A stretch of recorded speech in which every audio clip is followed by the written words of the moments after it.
before we get into like removal and some of that stuff, let's talk a little bit about you. People are probably curious about you because you got green hair. Well, matches lift.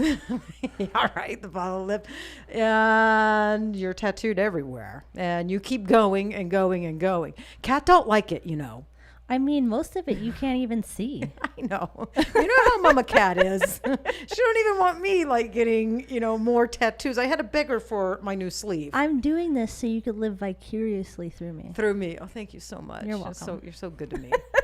All right. So you've been with Girlz Ink over 6 years now, yes. A little over 6 years. So how did we meet? Some people might be curious on how you even like stumbled across my path and how we met. Well, you tattooed my mom and my aunt. I did tattoo your mom. Yeah, both crazy ladies. But you've taken them over now. Yeah, you don't have to tattoo them anymore. It's fine. No, my aunt asked me if I wanted to come watch her get tattooed, and I was like, all right, might as well come. And then she said that I come, but her artist said I wasn't allowed to talk or ask any questions. And then I met you. Did I say that? And then when I got in the room, you're like, you have to be quiet and don't ask me any questions. Very serious. Got to work. Well, I'm putting eyebrows on a woman's face. I got to be serious. But over the years, how many people wanted to, thought maybe they wanted to do this and they wanted to come sit in and watch me work. And after you get a couple of yackers, then you got to set the rules right up front. Okay, you can come watch. I've always been generous that way. Come watch, but zip it. Like, well, I mean, I did watch, and then I wanted to do it, and then I asked, and you were like, no. Did I say no? You're like, I don't remember no. saying no. I was like, do you take apprentices? You're like, no. Then, well, you know why? You know why? Well, yeah, the crier. I know. I did want to, by the time I had met you, just as an observer, I had one experience with an apprenticeship. And here in Vegas, you got to do at least 6 months. So I was like stuck with this girl for 6 months. And I didn't take that into consideration. Like, okay, am I going to jive with this girl for 6 months? Am I going to get along with her? And we didn't really jive so much. And so it irritated me, having someone hovering over me and following me around like constantly when for like years and years and years, I wasn't used to that. So it's not her fault. Bad taste in your mouth. It did.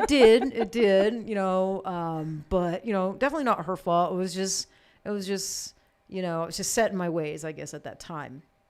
And so, yeah, it didn't work out good. So probably by the time I met you, when you came in to observe with your aunt, I probably wasn't still quite ready for an apprentice. I was still like healing the wounds. Nope. Took me a few years. Took you a few years. But then finally, I had, my clientele was so big, I couldn't keep up with them. I was scheduled 6-7 months out in advance. I needed to open up a studio and have some really good artists, trained under me. So I don't even remember. Did I reach back out to you, or did you reach back? No, I kept hounding you year after year. And I was like, you take an apprentice yet? And you're like, nah.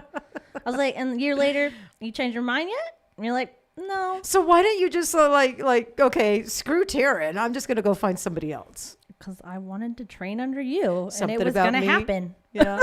I was going to make it happen. All right. So maybe something about me. Or maybe your aunt and your mom liked me so much. They were like, no, you wait for Taryn. They're like, you got to train with Taryn. She's the best. I was like, well, if I'm going to train, I'm going to train with the best. Are you glad you waited? Well, yeah, look at me. No, seriously, look at you.